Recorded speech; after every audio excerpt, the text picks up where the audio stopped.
I felt the cold cinder block wall slam against my spine before I even registered my brother's hands on my shoulders.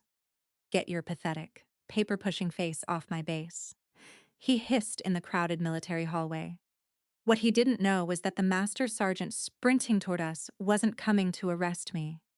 He was coming to save my brother from me. For 20 years. My family thought I was a nobody a week, invisible clerk they could gaslight and bleed dry for cash. But they were about to find out exactly what happens when the quiet woman you've spent a lifetime tearing down turns out to be your battalion commander. This is a story about the ultimate cost of underestimating a woman, and why true healing begins the moment you stop paying for your family's toxic illusions. If you have ever had to shrink yourself to keep the people around you comfortable, you are not alone. Hit the like button to claim your space. Share this video with a woman who needs to hear it. And subscribe to our channel for more stories of unapologetic empowerment. Drop a comment below and tell us, what was the exact moment you finally set a boundary and stopped hiding who you really are? For 20 years, I lived a ghost life within my own family, wearing a meticulously crafted mask that kept me safe from the very people who should have protected me. My name is Eleanor Vance, and to the world at large. I was a highly decorated combat engineer and a commanding officer operating under the Joint Special Operations Command, or JSOC. I had spent 2 decades leading teams through the most unforgiving combat zones on the planet, clearing explosive hazards, and making life-or-death decisions while under heavy enemy fire.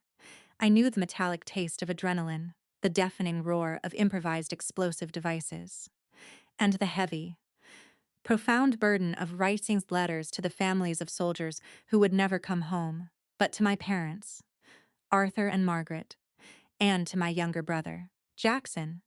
I was nothing more than a mid-level logistics clerk. I was the dull, unambitious sister who shuffled paperwork behind a desk in a windowless Department of Defense building. I allowed them to believe this lie for a reason. In the Vance household, a person's worth was violently tethered to physical labor and traditional male validation. My father, a retired machinist whose hands were permanently stained with engine grease, worshipped the ground my younger brother walked on. Jackson was the golden child, the loud, boisterous son who was destined to carry the family legacy. I, on the other hand, was expected to be the quiet background character. I was supposed to be the dependable ATM, the dutiful daughter who would endlessly fund their lives without ever asking for a seat at the head of the table. Had they known the reality of my rank, the hazard pay I accumulated, or the authority I wielded, they would not have respected me. They would have simply found a way to exploit it. They would have demanded more, all while continuing to diminish my accomplishments because I was a woman. But I was never a martyr, and I refused to be a victim of their financial and emotional gaslighting. I loved my family, but I loved myself enough to build impenetrable boundaries. Instead of handing them blank checks to buy their affection, I established a strict, legally binding medical trust fund for my parents' health care. It was managed by a ruthless third-party lawyer. The terms were absolute. It covered their essential medical needs, keeping them comfortable as they aged. But it prevented them from draining my accounts for frivolous luxuries or paying off Jackson's endless string of foolish debts. I provided for them from a distance, protecting my peace while fulfilling what I believed was my moral obligation. Jackson, meanwhile, grew up enveloped in a cocoon of entitlement. He firmly believed that women existed solely to support the endeavors of men. When he finally enlisted in the Army as a combat engineer, my parents threw him a massive backyard parade. They treated him like a conquering hero before he had even finished basic training. I flew in for the party, standing quietly by the fence in a plain sweater, listening to my father boast about his real soldier son. I stood there silently, holding the secret weight of a Bronze Star for valor that I could never show them. I watched Jackson soak up the unearned applause, making mocking jokes to his friends about his paper-pushing sister who wouldn't know the first thing about military sacrifice. I let him have his joke. My dignity was not fragile enough to require their validation. Everything changed 3 months ago. The army, in its infinite wisdom, decided my time in the shadows of JSOC was over. I was officially promoted to the rank of lieutenant colonel and given a new, highly visible assignment. I was to take command of the 4th Engineer Battalion. When I read the assignment orders, I felt a strange, cold sense of fate wash over me. I cross-referenced the battalion roster, and there it was, sitting plainly under the letter V, Specialist Jackson Vance.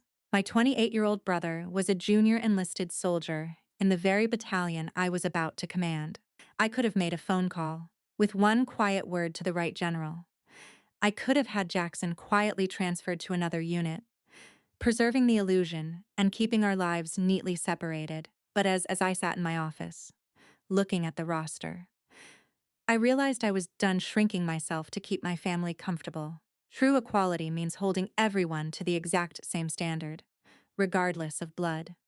I would not use my influence to coddle him, nor would I hide my hard-earned oak leaves to protect his fragile ego.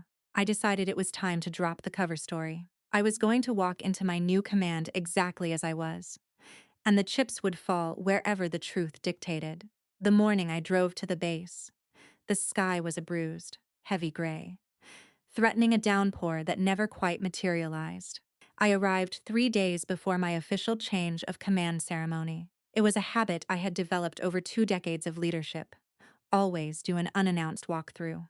I wanted to see the battalion as it truly was, not the polished, frantic version they presented when they knew the new commander was inspecting them. I deliberately wore civilian clothes, a sharp, understated gray trench coat over a plain blouse and dark slacks, with a temporary visitor badge clipped to my lapel. I looked exactly like the civilian logistics contractor my family always believed me to be. I walked into the battalion headquarters, breathing in the familiar, unmistakable scent of an army corridor. It smelled of industrial floor wax, old paper, and the bitter tang of coffee that had been sitting on a burner for too long. The fluorescent lights buzzed overhead as I made my way down the long, linoleum-tiled hallway. Soldiers moved past me in knots, offering polite nods, completely unaware of who was walking among them. I was studying the deployment plaques on the wall when a door aggressively swung open about 20 feet away. Jackson stepped out. He looked broader, his sleeves rolled up tight over his forearms, laughing at something a friend inside the office had said. Then he turned his head and saw me. I watched the realization hit him, followed instantly by a wave of pure, unfiltered disgust. He didn't see sister coming to visit. He saw a catastrophic threat to his carefully constructed social hierarchy. In his mind, I was the embarrassing, pathetic civilian sister, and my presence here was going to humiliate him in front of the men he desperately wanted to impress. He closed the distance between us in seconds. Before I could even offer a greeting, he reached out, his heavy hands clamping down on my shoulders, and shoved me backward. The impact was violent. My spine slammed into the cinder block wall hard enough to rattle my teeth and knock a framed photograph off its hook. "What the hell are you doing here?" Jackson hissed, his face inches from mine, his breath hot with panic and rage. "You don't belong here. Ellie, get your pathetic, paper-pushing face off my base right now before you humiliate me." A lesser woman might have panicked. A woman who hadn't spent 20 years in combat zones might have cried out, but my heart rate barely spiked. Decades of close-quarters combat training flared to life in my veins. My mind instantly calculated the leverage required to trap his arm, sweep his knee, and drive him face first into the linoleum. I had the power to break his wrist in a fraction of a second, but I didn't move. I stayed perfectly still, my eyes locked onto his, radiating a cold, terrifying calm that he was too blind to recognize. "Take your hands off me, Jackson," I said, my voice low and dangerously even. He sneered, pressing his weight harder against my collarbone. "Or what? You'll tell Mom." He never got the chance to find out. Heavy, urgent boots rounded the corner at the far end of the corridor. 2 men appeared. One was a young, sharp-looking officer, Lieutenant Davis. Beside him was a man whose face was etched into my permanent memory, Master Sergeant Thomas Miller, 8 years ago, in a dusty, blood-soaked valley in Syria. I had dragged Miller out of a burning transport vehicle, while insurgent gunfire tore the road to shreds around us. Lieutenant Davis saw the altercation and frowned deeply. "Sergeant Miller, what is going on here?" Davis barked, looking at me with immense irritation. "Who is this civilian? Get her off the floor and out of this headquarters." Master Sergeant Miller stopped dead in his tracks. He didn't look at Jackson. He looked entirely at me. I watched the recognition wash over his weathered face, followed immediately by absolute, rigid discipline. Miller ignored the young lieutenant entirely. He snapped to the position of attention, his spine straight as a steel rod, his hand rendering a razor-sharp salute. He turned his head slightly toward the lieutenant, his voice echoing down the corridor like a thunderclap. "Sir, that's my commander." The silence that followed was deafening. Lieutenant Davis turned pale, instantly snapping to attention. Jackson's face went completely slack. The arrogant sneer vanished, replaced by a profound, tantalizing horror as the hands he had used to pin me to the wall suddenly began to tremble. Master Sergeant Miller then turned his cold, furious eyes onto my brother. "Stand down." "Specialist," Miller commanded, his voice dripping with venom. "Take your hands off her right now. You are assaulting your new battalion commander." Jackson's hands practically levitated off my shoulders, as if the gray fabric of my civilian coat had suddenly caught fire. The sheer, unadulterated terror draining the color from his face was a portrait of a bully whose entire reality had just been violently shattered. He stumbled backward, his combat boots scraping clumsily against the linoleum, his mouth opening and closing soundlessly like a fish pulled from the water. Master Sergeant Miller remained at a rigid, perfect salute, his eyes burning with a fierce, protective fury directed entirely at my brother, Lieutenant Davis, finally processing the monumental error he had just witnessed. Snapped to attention with such force I could hear his uniform rustle, his face flushing a deep, embarrassed crimson. I did not raise my voice, nor did I allow any trace of adrenaline to betray my composure. I slowly smoothed the lapels of my coat, stepping forward to close the distance Jackson had just retreated. I looked directly into his panicked, wide eyes, stripping away the title of older sister and replacing it entirely with the crushing weight of military authority. "Specialist Vance," I said, my voice echoing coldly in the suddenly silent corridor. "You will report directly to your company commander's office and wait for my instruction. Do not speak to anyone on the way. Do you understand me?" Jackson managed a pathetic, barely audible "yes, ma'am," before turning and practically fleeing down the hallway. The immediate aftermath was swift and highly professional, but the true battle began later that evening, in the quiet solitude of my temporary officer's quarters. I knew Jackson well enough to know he would not sit quietly with his failure. He was a coward who had been coddled his entire life, and cowards always seek the shelter of their enablers. Sure enough, by 1,900 hours, a notification pinged on my personal laptop. It was an email from my father, Arthur. The subject line was blank, but the hostility radiating from the text was palpable. Jackson had spun a desperate, manipulative web of lies. He had called home sobbing, claiming that I had ambushed him, that I had lost my mind with my new desk job promotion, and that I had abused my rank to publicly humiliate and physically threaten him unprovoked. My father's email was a barrage of toxic threats and familiar belittlement. He accused me of being a disgrace to the family name, of being insanely jealous of my brother's real military service, and threatened to hire a civilian lawyer and contact the Army Inspector General to have me stripped of my rank for 20 years. These were the kinds of threats that had kept me in the shadows, silently paying their bills while enduring their disrespect. But I was no longer the quiet girl they could bully into submission. I did not cry, and I did not feel the desperate urge to call them and explain myself. Instead, I operated with the cold, surgical precision of a JSOC commander. If my father worshipped tangible, physical proof, I was going to bury him in it. I immediately logged into the battalion's security network and pulled the CCTV footage from the headquarters corridor. The silent, high-definition video was damning. It offered an objective, undeniable truth that sliced right through decades of family gaslighting. The camera clearly showed me standing peacefully in the hallway, followed by Jackson aggressively charging out of the office, grabbing me, and violently shoving me against the cinder block wall. It showed my absolute restraint, and it captured the exact moment Master Sergeant Miller and Lieutenant Davis intervened. I downloaded the file, attached it to a reply email to my parents, and began to type. I did not write an emotional plea for their understanding. I wrote a tactical strike. I informed my father that the attached security footage was now part of an official military investigation. I then added the boundary I should have set 2 decades ago.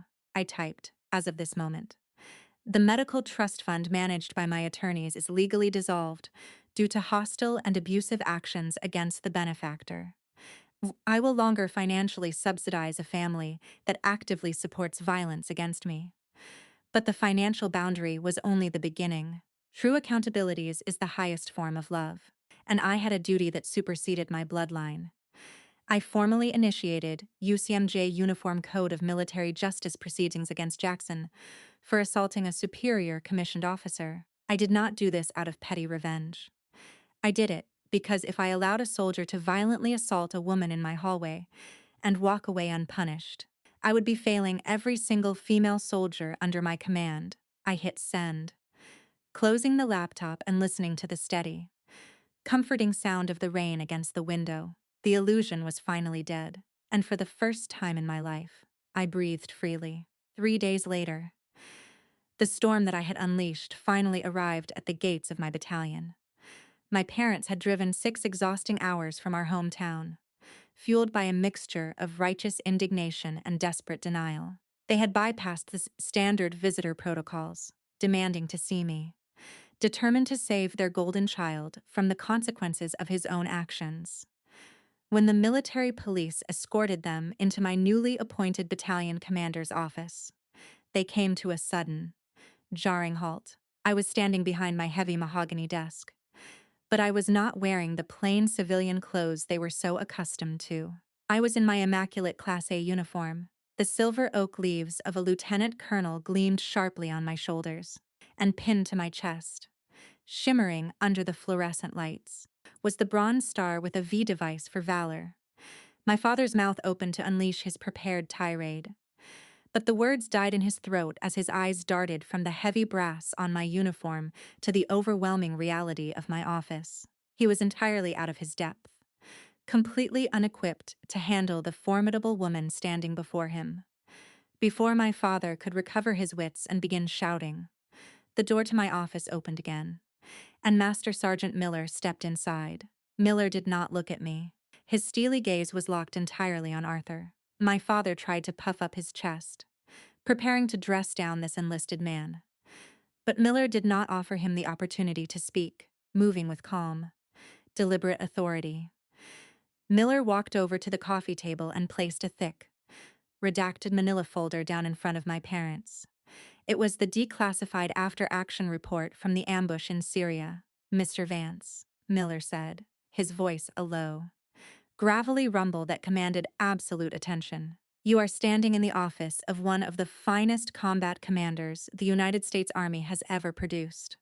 8 years ago, my convoy was blown to pieces in a valley you couldn't find on a map. I was bleeding out, trapped in a burning vehicle. Your daughter didn't file paperwork that day.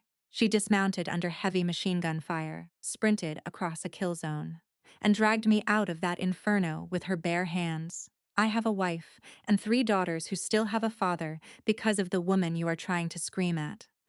The silence that filled the office was heavy enough to crush bone. My father, a man who had spent his entire life measuring human worth by physical courage and tangible proof, slowly reached down with trembling hands and opened the file. He read the official military documentation, tracing his calloused fingers over the words that described my actions, the casualties, and the medal I had been awarded.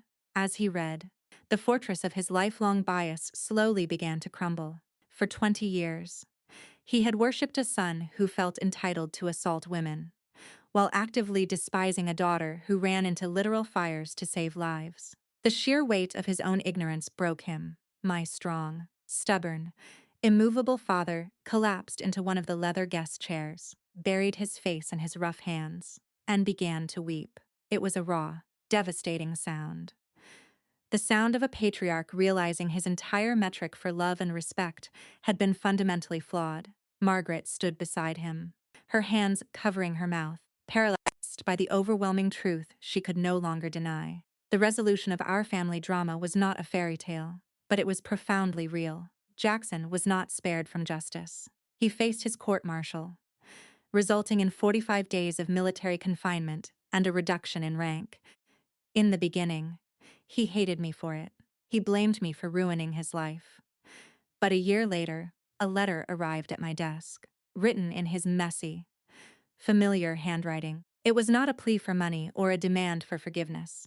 It was a genuine thank you.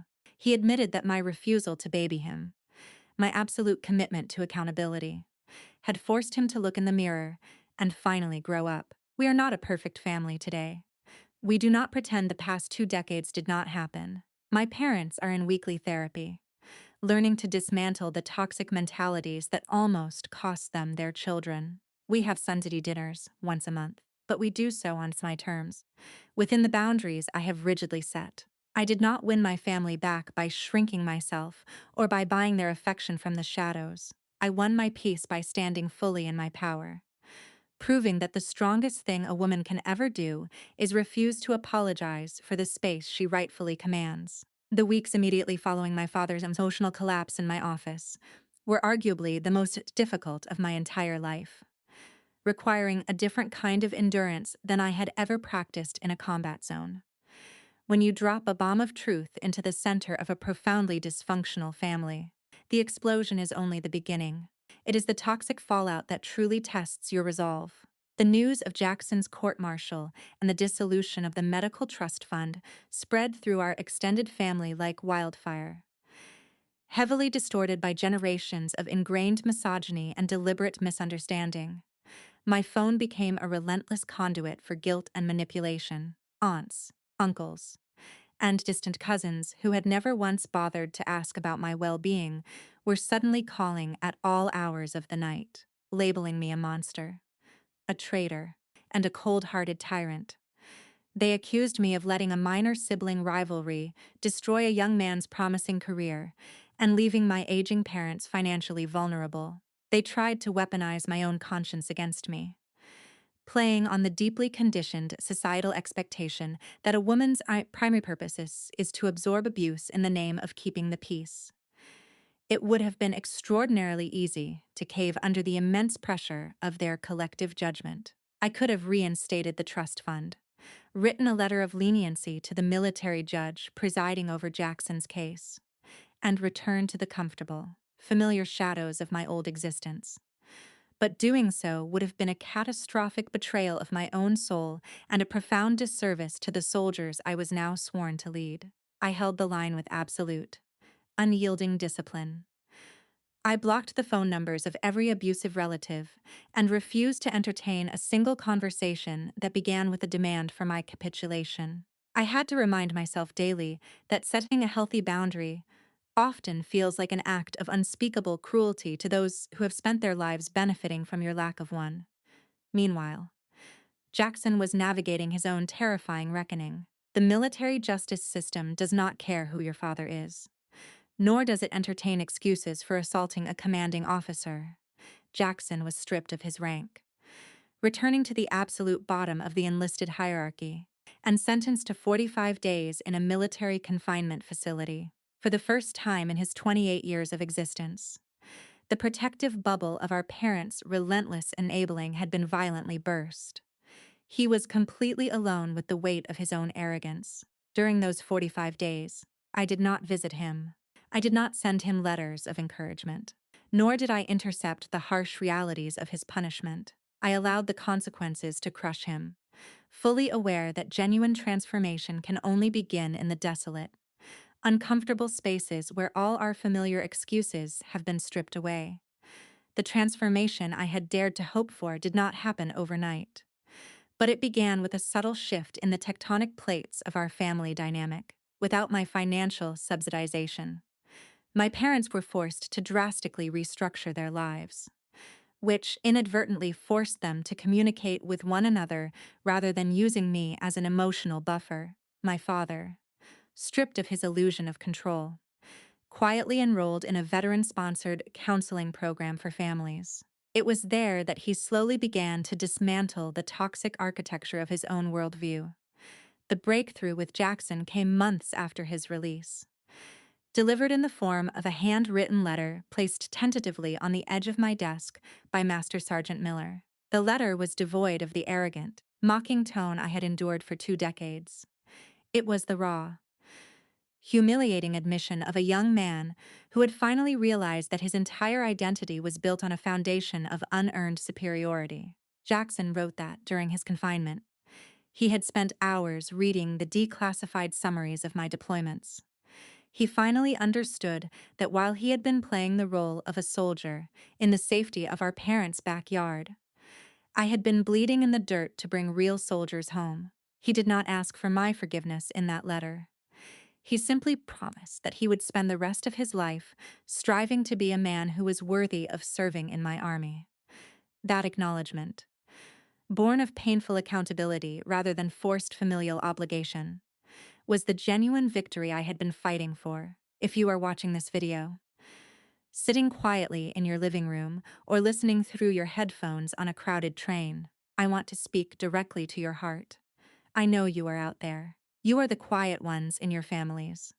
You are the dependable daughters, the uncomplaining sisters, and the exhausted mothers who carry the invisible, crushing weight of everyone else's emotional and financial needs.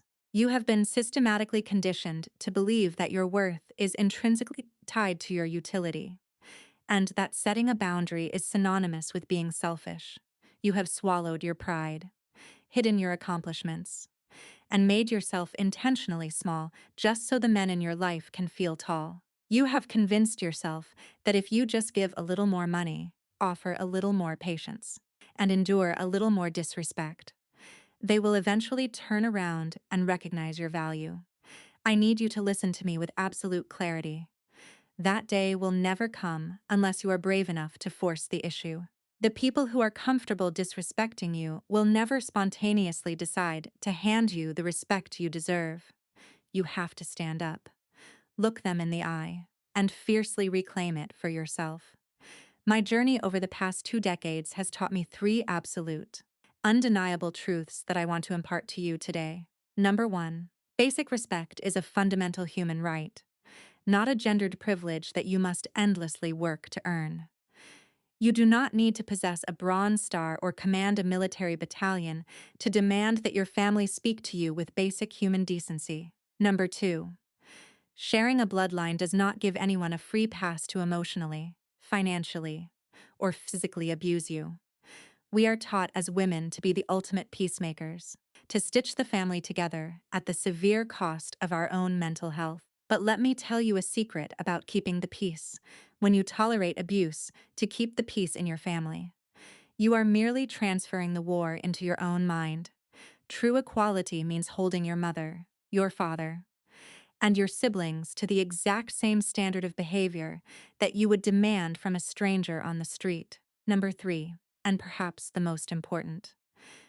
Healing begins with the uncompromising enforcement of boundaries. I did not heal my broken family by throwing more money at them, or by hiding my light so my brother could continue to shine in the dark. I healed our dynamic by introducing absolute, unwavering consequences. Accountability is not an act of cruelty. It is the highest form of education you can offer someone you love. When you finally decide to stand up and say no more, the people who have comfortably benefited from your silence will inevitably cast you as the villain. They will call you cold, ungrateful, and crazy. Let them.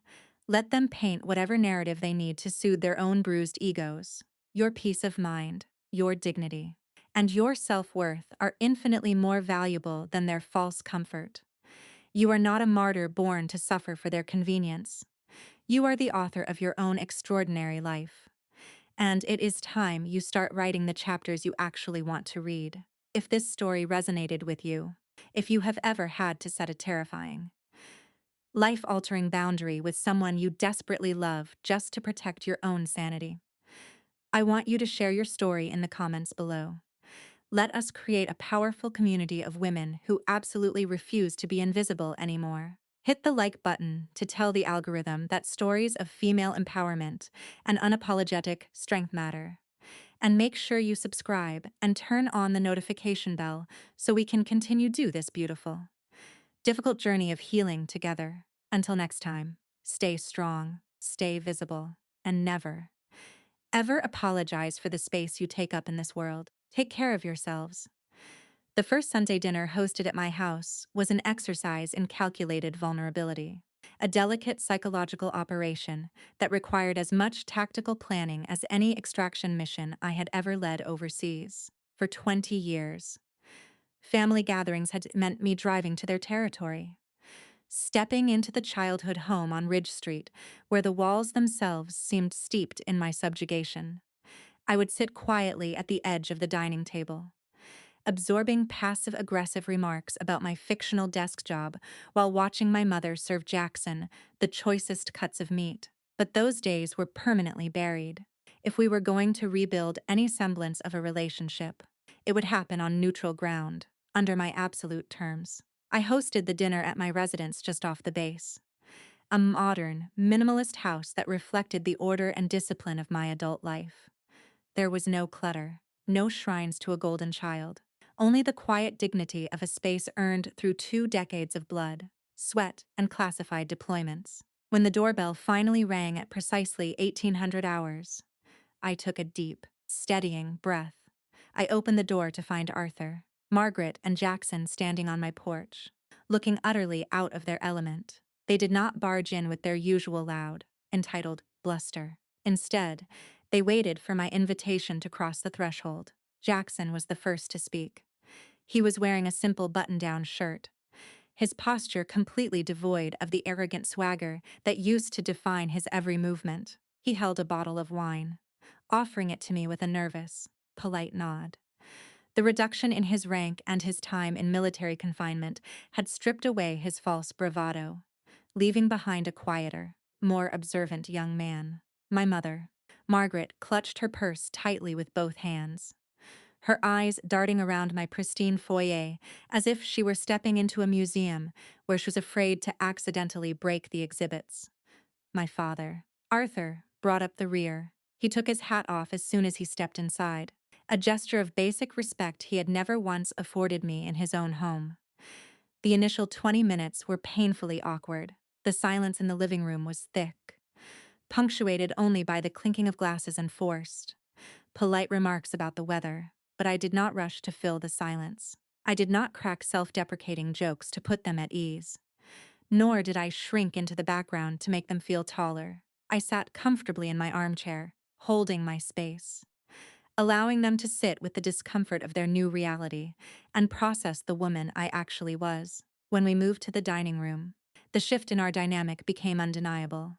I had prepared a simple but elegant roast, and as I carved the meat, I noticed my father watching me. He wasn't watching me with the critical, dismissive gaze of a man who thought my only value was financial. He was watching my hands, studying the steady, precise movements of a combat commander.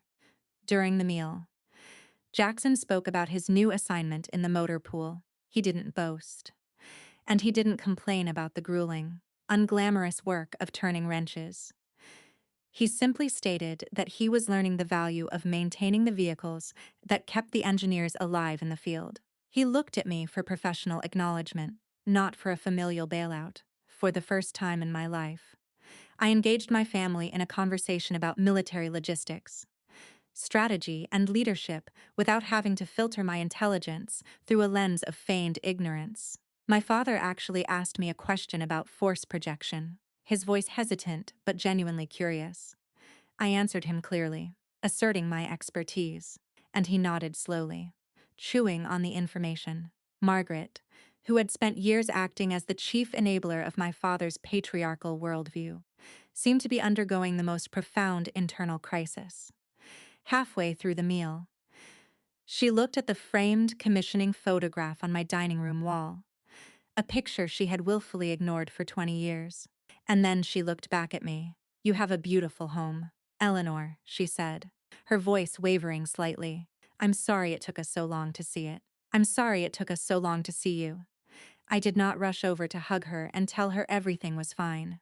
I simply nodded, acknowledging the apology without instantly absolving her of the pain it had caused, laying the first real brick in a foundation built entirely on mutual respect, while the healing within the walls of my home was a slow, deliberate, and incredibly fragile process. The impact of my boundaries reverberated through the 4th Engineer Battalion with the speed and intensity of a shockwave.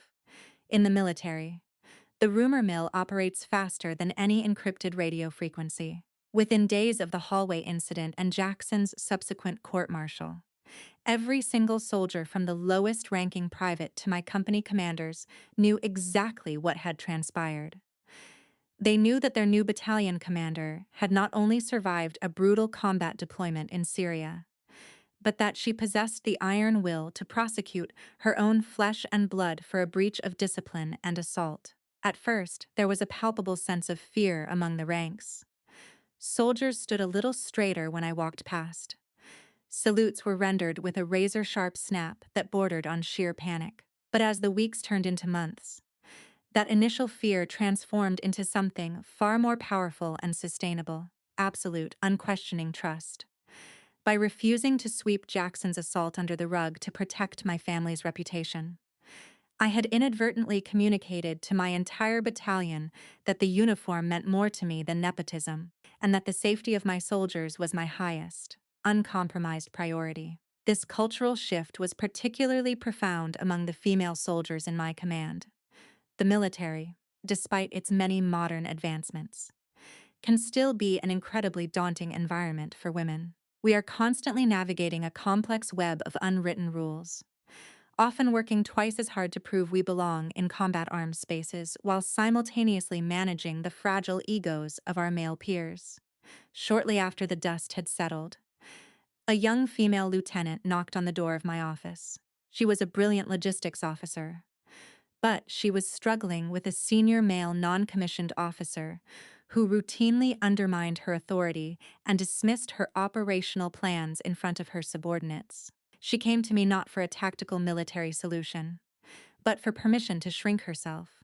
She asked if she should just let the NCO run the platoon to keep the peace and avoid being labeled as difficult or bossy. I invited her to sit down, and I gave her the exact same advice I had been forced to learn the hard way.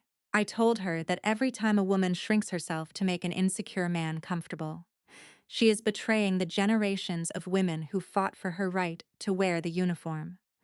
I instructed her to stop asking for respect and to start commanding it through unyielding standards and documented accountability. "Lieutenant," I told her, my voice echoing the hard-won wisdom of 20 years spent in the shadows, "you cannot build a career or a life on the foundation of someone else's comfort.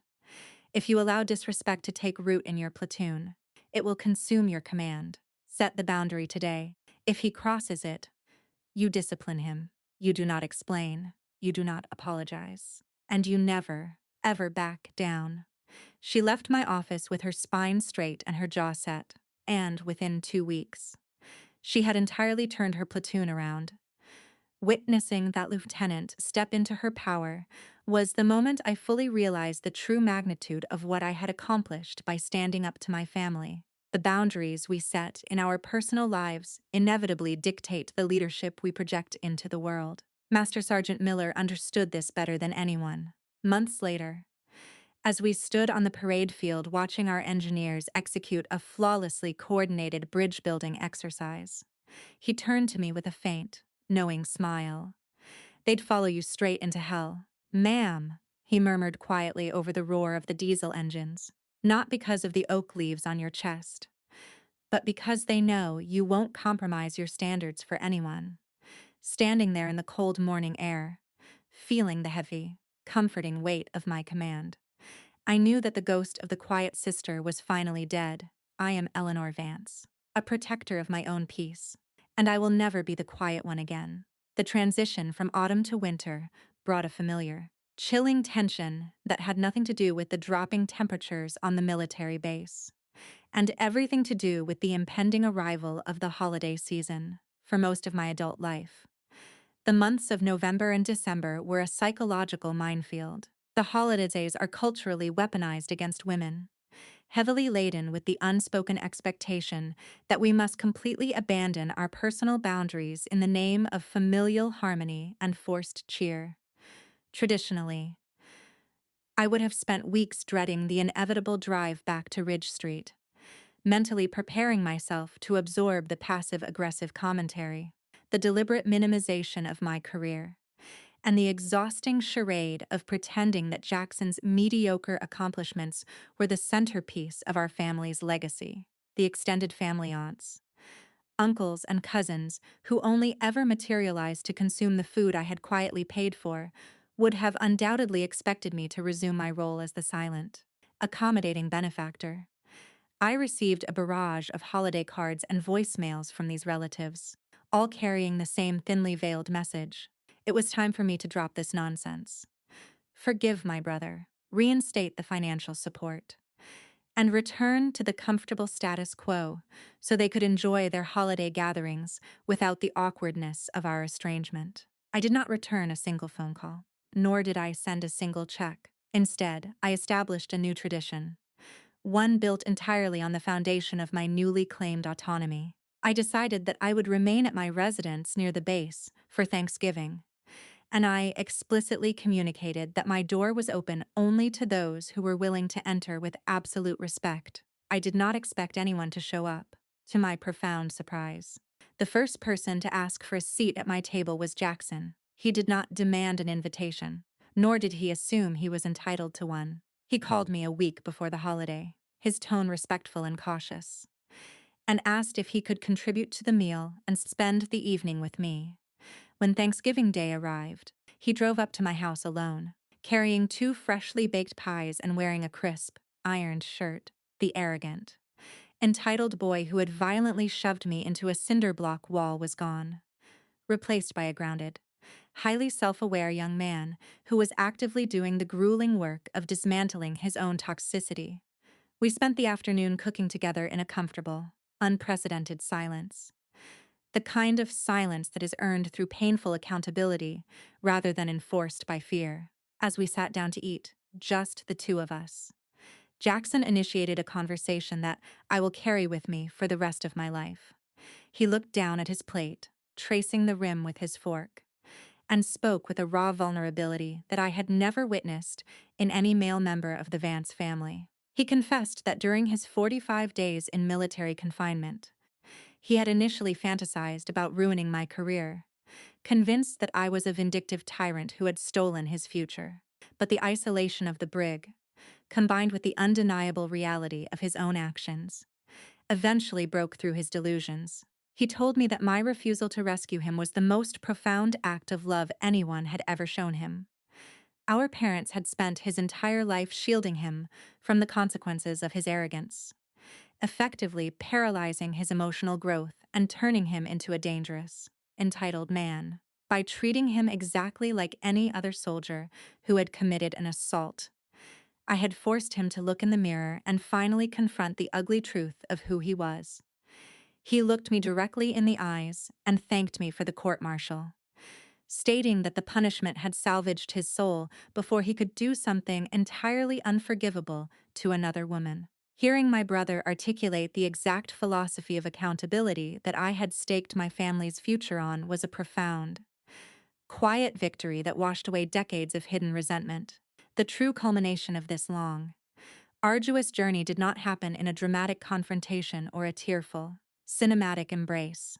It occurred on a bright, crisp morning in late April, exactly 1 year after I took command of the 4th Engineer Battalion. We were hosting a formal battalion readiness ceremony, a massive logistical undertaking designed to showcase the operational capabilities of our engineers to visiting dignitaries and senior military leadership. The parade field was a sea of immaculate uniforms, heavy machinery, and the proud, disciplined faces of the soldiers I had the distinct honor of leading. For the first time in my 22-year military career, I explicitly invited my parents to attend an official function. They arrived early, navigating the sprawling military installation with a quiet, respectful awe that was entirely foreign to their usual demeanor. Arthur and Margaret were escorted to the VIP seating area by Master Sergeant Miller, who treated them with the utmost professional courtesy. A stark contrast to the sheer terror they had felt the last time they were in his presence. As I took my place at the podium to deliver my address, I looked out across the audience and locked eyes with my father. He was not looking at me with the dismissive, condescending gaze of a man who believed a woman's place was strictly behind a desk. He was looking at a lieutenant colonel, his daughter, standing in her absolute power, commanding the respect of hundreds of combat-tested soldiers. Following the ceremony, a reception was held in the battalion mess hall. I circulated among the ranks, shaking hands and speaking with the families of my engineers. I eventually found my parents standing near the edge of the room, engaging in a conversation with a visiting civilian contractor who had previously done business with my father's old machining plant. I arrived just in time to hear the contractor make a dismissive, offhand remark about how the military had gone soft by letting pretty women run heavy engineering units for 20 years. My father would have either laughed at that joke or nodded in silent agreement, comfortably aligning himself with the patriarchal brotherhood that diminished my worth.